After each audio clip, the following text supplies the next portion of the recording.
Nicolas Fouquet, Louis XIV's finance minister in the first years of his reign in the 16th century, was a generous man who loved lavish parties, pretty women, and poetry.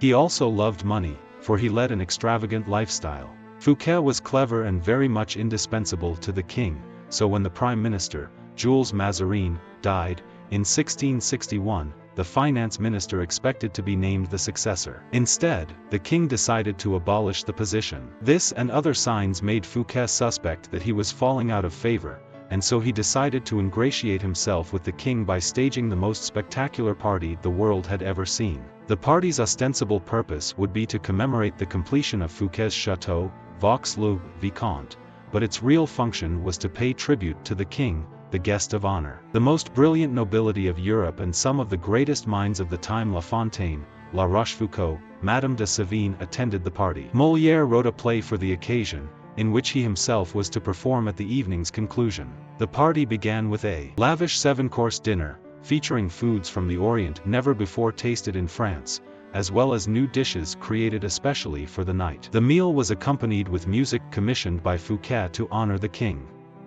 After dinner there was a promenade through the chateau's gardens. Fouquet personally accompanied the young king through the geometrically aligned arrangements of shrubbery and flower beds. Arriving at the garden's canals, they witnessed a fireworks display, which was followed by the performance of Molière's play. The party ran well into the night and everyone agreed it was the most amazing affair they had ever attended.